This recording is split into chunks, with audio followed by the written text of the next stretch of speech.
Bueno, en este vídeo vamos a ver cómo se usa Packer para construir imágenes, templates más bien, en Proxmox como código. Lo primero es entender, y bueno, más bien necesitar tener una máquina virtual, en este caso voy a tener un Ubuntu con Packer instalado, que la instalación no la voy a hacer de aquí delante, pero es simplemente ir a la página web y todo para adelante, y copiar y pegar. Luego tengo una instancia de Proxmox y una ISO de Ubuntu, para este caso voy a usar Ubuntu descargada. Le voy a dejar los enlaces, pero vamos a poner download Ubuntu. Esta ISO se metería dentro de Proxmox. Y ahora os voy a explicar por qué. Os voy a poner en contexto de lo que tengo en Proxmox, de un clúster de 3 nodos, y voy a crear la template aquí, ¿vale? En el PV2. Para ello, aquí en un NAS, que es un NFS, he añadido esta imagen, dándole a upload, la que me descargó la he añadido aquí. Y ahora vamos al código y luego, mientras que se va ejecutando el código, os voy enseñando cómo se van haciendo las cosas. Lo primero del código, vale, no os asustéis, vamos a ir al README, en el que indico los pasos a detallar, ¿vale? Son estos archivos que veis aquí. Una carpeta files, una carpeta machine.config, un README que es el que tenemos delante, y el archivo pkr de HCL, que es de Packer, bueno, al final de HashiCorp. Lo primero es tener un usuario y más bien un API token en Proxmox. Para ello, que son estas dos cositas de aquí, para ello, bueno, podemos ir definiendo la variable de entorno del dominio de Proxmox. Si tuviéramos la IP, pues la IP. Esto es para evitar tratar con archivos de credenciales y hacerlo todo por variables de entorno, ¿vale? Lo siguiente sería pues el usuario del API token y el valor del token. Estos dos valores se sacan fácilmente yendo a Data Center, API Tokens y añadiendo, ¿vale? A partir de vuestro usuario root o lo que queráis. En este caso, pues mirar el de YouTube, que es el que he añadido. Está aquí. Pues vamos a empezar con lo importante. El archivo Ubuntu 2 Package, en el que se define cómo se va a crear la template, ¿vale?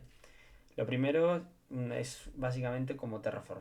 Coge las variables de entorno que hemos definido antes, ¿vale? Estos son, al final, los mismos valores que hemos declarado aquí. Y aquí viene la construcción de la imagen. Estos son valores que cada uno de su casa es de su casa, pero son bastante defaults, ¿vale? Esto es el ID. Si yo quiero meterle, por ejemplo, el 255, pues se creará una template y se creará primero una máquina que luego se convertirá en template que se llama la 255 en el nodo PV2 con el nombre y esta descripción, ¿vale? Esto es muy por encima, lo vais a entender. Esto es de dónde quiero que saque la ISO de buteo. Hay varias formas y hay ejemplos por ahí que la descargan y luego la mueven o la descargan directamente en el Proxmox. En mi opinión, lo mejor es tener la ISO en Proxmox y tirar de ahí, porque te evitas tener necesidad de que Proxmox tenga internet, cosas así. Lo siguiente es controladores y bueno, esto es bastante default en la gran mayoría de casos, pero si no, tenéis que ir a la documentación desgraciadamente y ver lo que os toca. El disco, ¿vale? Yo insisto, este es el almacenamiento que estoy usando, que tiene estas características. Esto es cada uno en su casa, pero suele ser lo default así. Cores y memoria, adaptador de red. He puesto el VMware0 porque es el default que aparece en todas las Proxmox cuando se crean. Lo podéis meter en VXLAN, VTNet, VLAN, lo que queráis, ¿vale? Bueno, Cloud Init, que esto es muy muy importante y ahora lo veremos qué es, pero Cloud Init es básicamente la inicialización de la máquina. Ese apartado de Cloud Init en cualquier máquina que vayáis, por ejemplo esta de Talos que tengo, aquí lo veréis, ¿vale? Cloud Init puede estar habilitado o deshabilitado. En este caso pues está deshabilitado porque esta máquina no tiene Cloud Init. Y aquí viene lo más importante, el boot command. Esto es lo que hace que cuando vayamos creando la imagen, cuando demos a crear, que lo hará Packer, automáticamente haga lo automático esto de seleccionar cómo inicializar el boot. En este caso hay básicamente dos cosas que podéis cambiar. Esto es principalmente para Ubuntu 22.04. Si queréis el 24, desgraciadamente cambio los boot commands. Si queréis el 20, cambian los commands. Si queréis iros a rel, CentOS, lo que queráis, cambian los commands. Así que esto toca joderos. Pero como Ubuntu es la más usada, pues lo hago con Ubuntu. Entonces, esta línea de aquí autoinstall lo que hace es que automáticamente por DHCP en la interfaz de VMware0 coja una IP. En el caso de que no tengáis DHCP no pasa absolutamente nada. Cogéis esta línea de aquí, la descomentáis y ponéis la IP que queréis, aseguraos que está libre, el gateway, en la máscara de red, que esta es la 24, la interfaz de red que suele ser la ENS18 y luego el DNS, ¿vale? Y luego estos valores de aquí sí que son bastante también a personalizar. Salvo HTTP Directory, que si hacéis un git clone de este repositorio, pues es esta, que es la carpeta esta que veis a la izquierda. Usuario, contraseña, que ahora veremos un poquito más adelante. Y estos son los puertos y la red por la cual quiero que se exponga. En mi caso, pues quiero que se exponga por todas y el puerto 44. ¿Esto qué es? Estos puertos y esta interfaz son los que vas a poner Packer, ¿vale? Esto es muy importante. Son los que vas a poner Packer en la máquina que ejecuta. Es decir, si yo lo ejecuto desde aquí, esta misma máquina que veis aquí abajo, que es la 144, va a exponer un servicio web por el 444, que es el que luego va a leer la máquina que se va a ir creando, ¿vale? Porque tiene que leer una configuración de aquí. Y ahora con un diagrama, mientras se vaya ejecutando la máquina, lo entenderéis. Y estos son scripts de inicialización. Aquí le podéis poner lo que queráis. Yo lo he dejado bastante, los que tengo son bastante, los producción son bastante complejos, pero estos son muy sencillos, sobre todo por el tiempo. En este caso solo instalo htop y tree, y estos de aquí son default, ¿vale? O sea que estos no los toquéis. Y aquí os he puesto pues, un ejemplo de uno que es para el NTP, el tema este de la hora. Entonces, ¿qué es el Cloud Init? Volviendo a esto, es este archivo de aquí. Es dentro de esta carpeta, este archivo que no tiene nada, pero se necesita tener. Al igual que el files, que este archivo se necesita tener, pero no se tenéis que copiar y pegar. Y luego esto user data. User data es el archivo que sirve exactamente solo para la iniciación de esta máquina. Es decir, vosotros porque modifiquéis esto, lo que va a estar modificando es el momento de la ejecución de la máquina, de la template. No va a ser la template en sí. O sea, si vosotros queréis añadir paquetes o, por ejemplo, forzar que cosas de seguridad como que no se permita el root login, cosas así, tenéis que definirlo aquí, ¿vale? En el template genérico. Este user data es para una máquina. En un futuro, cuando haga vídeos de Terraform, vais a entender que el user data es el cloud init. Es decir, es individual. Este cloud init aquí es individual para cada máquina. Esto es muy muy importante, ¿vale? Porque he visto en foros de Prosmos que se confunde la gente, pero es muy importante. Al igual que si aquí, esto es el dato importante, si queréis aquí, ¿vale?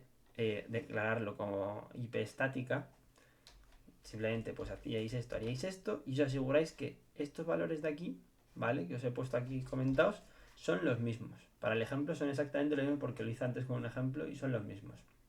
Esto es importante, ¿vale? Pero que lo tengáis en cuenta.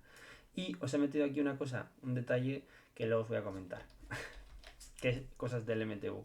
Y esto de aquí abajo es configuración muy básica que podéis ver en cualquier sitio. Preguntadle a ChatGPT o a cualquiera porque esto es muy básico de user data, que es una configuración básica para cualquier imagen. Es decir, tanto AWS como Azure, cualquiera, ¿vale? Esto no es especial de Proxmox. Bueno, esto sí, pero el resto no es especial. Esto lo configura es un usuario, horas, no estoy en Madrid, pero tiempo horario, muy básico, ¿vale?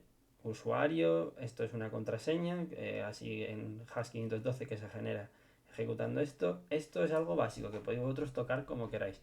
Pero es verdad que estos dos paquetes no los toquéis porque es muy, muy, muy, muy, muy importante. Entonces, vamos a ejecutar y mientras voy explicando un poco más.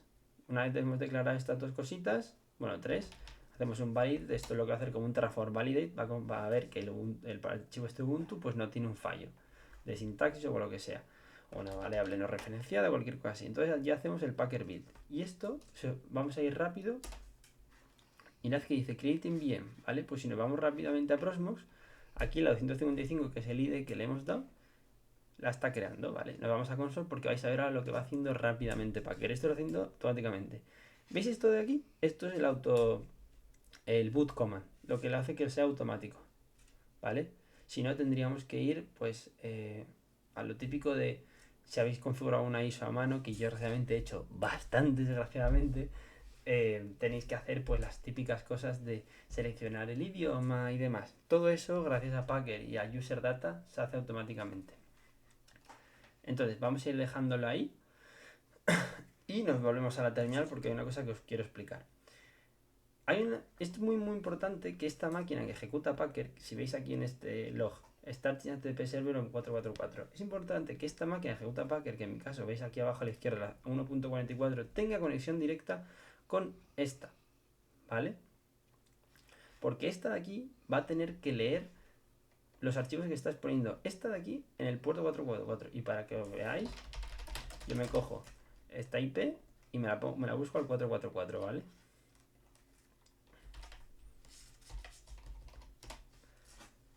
Esto de aquí es lo que va a empezar a leer ahora en un futuro esta template. Va a ir aquí y va a consultar el user data. Y va a decir, vale, pues tengo esta configuración explícita para esta máquina, ¿vale?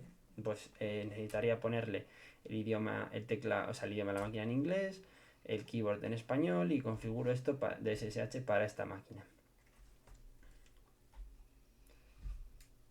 Así por encima es verdad que es un poco lioso realmente, porque si venís acostumbrados del cloud bueno, de físico completo, es un poco como, oye, ¿por qué? Bueno, pues es básicamente la automatización y que quede todo por escrito.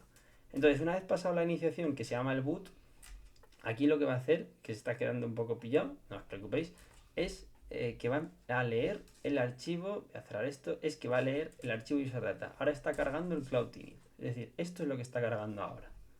Waiting, connecting, y ahora automáticamente esto va a decir, vale, tengo que leer de este servicio web de aquí, ¿vale? Y va a empezar a iniciarse. Esto es muy importante. Si no se os inicia así, es muy importante esto. Si no se inicia y se os queda esta pantalla de aquí, que es la instalación básica después del boteo, es porque no hay conexión o está fallando algo en la conexión entre esta máquina de aquí, que es la template, y vuestro servicio web este. Ya os lo digo, es un error muy común que también he visto en foros y he respondido, pero es que es algo básico, ¿vale? Porque esto al final, veis que pone lo de English y es la configuración del sistema operativo. Esto es lo que se hace, es lo que tiene el user data. Es que no está terminando de leer, ¿vale? Aquí abajo pues os pongo un ejemplo de cómo configurar, de cómo hacer, probar la conectividad, haciendo ping y demás. En el caso de que lo hayáis configurado sin DHCP, es decir, que hayáis dejado esto así, ¿vale? Y esto así, ¿vale? Si lo hubierais puesto así, tendríais también la forma de comprobar que es hacerle un ping a esta IP. Y si hacéis un ping a esta IP desde la máquina donde se crea Packer, pues os aseguráis que hay conexión. Yo lo estoy dejando en TCP porque la gran mayoría de Homelabs y demás se, se, se hace con DHCP porque lo metéis en la WAN para probar. Pero vamos, que yo por ejemplo en entornos de reales, de producción y demás, y de empresa, lo de DHCP, como no lo metas en una VXLAN o una LAN controlada por ti donde tengas un router, no va a existir. Vas a tener que definir si hay IPs contadas, una IP fija. Entonces por eso os lo pongo aquí, por si queréis copiar y pegar, ¿vale? Entonces esto de aquí va a tardar, dependiendo de vuestra conexión, un tiempo, ¿vale? Podéis ir viendo los logs, yo aquí ya voy a dejarlo grabando y voy a hacer otras cosas, y luego veréis el final de cuando se vaya a crear, ¿vale? Pero esto básicamente está construyendo la imagen. Esto depende de la rapidez del disco, de conexión a internet y demás. Yo el Synology, que es donde, si os fijáis aquí en hardware, es donde estoy configurando la máquina, es un HDD. Entonces la escritura es más lenta que un SSD, ¿vale? Pues esto hay que dejarlo ahí porque esto instala kernel y demás de cosas.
Bueno, y aquí ya veis que si nos vamos a Visual Studio Code, podemos ver el log de lo que ha estado haciendo Packer, ¿vale? Que es la configuración de la template. Y si nos vamos a Proxmox, aquí vemos que este icono de aquí, que realmente es el mismo que ponía el diagrama, ya se ha creado. Entonces ya tendríamos nuestra template.